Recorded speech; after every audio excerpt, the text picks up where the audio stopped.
Hindi na ang mga pulis.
Ang pumapasok at lumalapit.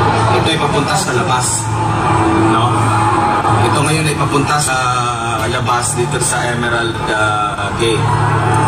So hanggang sa ngayon wala pang alam kung ano yung kanilang magiging next na hakbang, no? Tungkol dito sa kasalukuyan. Kapansin-pansin, mayroong mga nagdadala ng kalastat, mayroong tinatanggal yung kanilang mga helmet. Meron namang, di ko alam kung pasok ba ito kasi hindi natin alam kung galing ba ito sila sa gate, no? Yung iba naka-formation pa rin sa harap ng KOJC Cathedral. Yan, KOJC Cathedral. Meron namang mga pasok. Pero mapapansin ninyo, dito sa kabilang gilid, kung saan usual silang, ayan, dito banda. So try natin kung makakasumin pa tayo. Yan yung usual nila na lugar, no? Diyan sila malimit na nagtatambay. Hindi ko lang alam kung ano yung kanilang magiging hakbang susunod ngayon, o kung ano ito, meron ba silang paghahadlang, yung kanilang mga formation ngayon. Hindi natin alam kung ano yung kanilang next move ngayon. So yung mga kasalukuyang ganap dito sa loob ng KOJC compound, nagpapatuloy pa rin ang mga dalangin ng mga misyonaryo, mga members, mga workers, mga kaanib po ng the Kingdom of Jesus Christ. Tuloy-tuloy yung kanilang malakas na mga dalangin. Yung taga-staff naman, kanina nakasuot ng helmet sila, no? At nakasuot yung helmet, pero mapapansin mo, nagtanggal sila. No, hindi ko lang alam saan ito pupunta. Yung ibang mga taga-staff naman, ayan sila naglalakad. Yung iba hindi na naka-helmet. Ano ba to? Pa-disperse na ba to sila? Tutuloy ba yung kanilang hindi natin alam kung anong kanilang susunod na hakbang sa kasalukuyan, mga kababayan. Pero ang malina dito, kaintim pa rin na nananalangin hanggang sa kasalukuyan ang mga taga-KOJC, no? Mataas pa rin ang kanilang dalangin at pagpupuri. Malakas pa rin ang mga dalang, no? So, ulitin lang natin sa ating mga kababayan, hindi natin kung saan papunta itong mga pulis na ito, kung tutuloy ba nila yung kanilang mga halugog, kasi kanina buong umaga ang impormasyon na natanggap natin, muli sila magsasagawa ng malawakan na paghahalugog. hindi pa natin alam. Sa mga speakers na naka-line up, please stay put lang. Marami pa po tayong pagkakataon na magsasalita. Pagbigyan po muna natin ang live monitoring ng mga kaganapan sa Davao KOJC compound upang tayo din po ay makapaghanda ng tamang response natin dito. At ito din po ang kailangan ng ating mga kapatiran na karamihan dito ay excited din na malaman kung ano ang mga pangyayari. So sa mga speakers, please bear with us. You will be given time. Ang may-ari ng KOJC compound, merong bawat isa. Ang bawat isa po sa amin ay merong karapatan. Karapatang pantao. Karapatang pantao na nakasaad po sa konstitusyon natin. Isa po itong religious organization, ang KOJC. At malinaw na malinaw ang karapatan din po ng isang religious organization sa ilalim po ng ating konstitusyon. So mapapansin po natin ngayon, nagtanggal ng mga helmet yung mga taga-Special Action Force. No, i-zoom in ko lang ha. Ayan. So di natin alam kung ano ang kanilang next na hakbang. Di natin alam kung ano ang kanilang susunod na gagawin. Ang malinaw lang dito sa ating mga nakikita eh yung mula sa formation eh lahat sila umalis, no? Ito, yung iba pang mga batch ng taga-Special Action Force, papaalis na rin sila dito sa compound kasi may gate din doon sa unahan, no?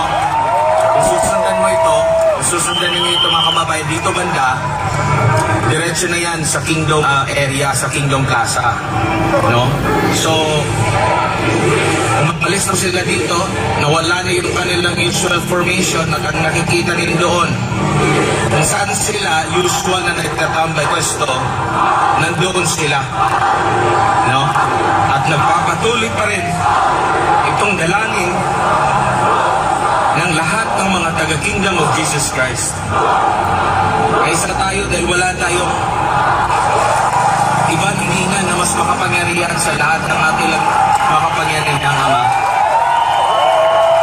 So kung mapapansin ninyo, nagsipulasan yung mga pulis, susunod na magiging hakbang nila sa kasalukuyan.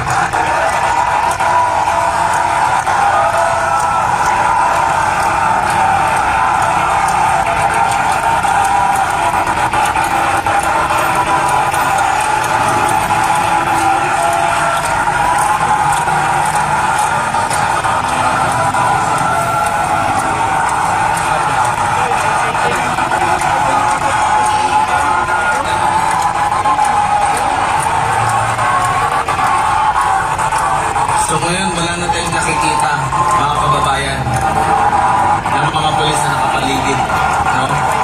And mga taga-CDM, kung mapapansin ninyo, sila ay papaalis na.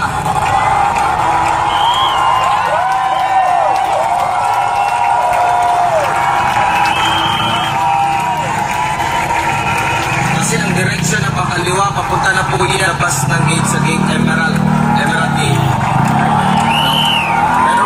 Pwesto sa tapat ng JC Cathedral.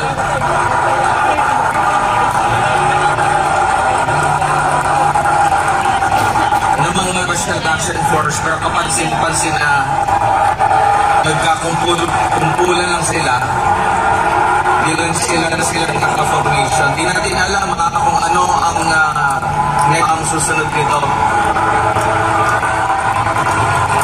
Malinaw na malinaw lang sa side ng taga-KOJC na walang ibang ginawa sa kabila ng napapabutan ng mga pulis sa kanilang mga formation ay ang taimtim at malakas ng mga dalangin sa mga kapatid.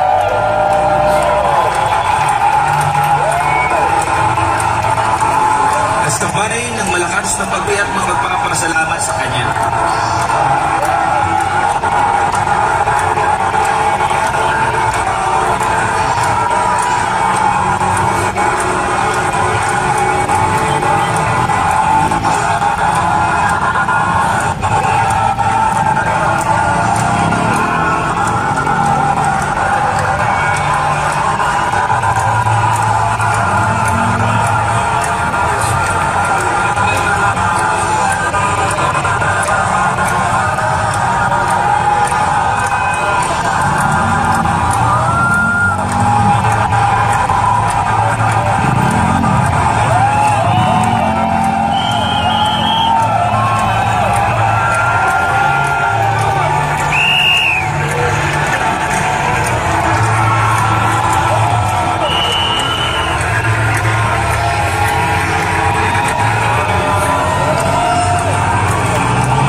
Masilo po ay papalabas.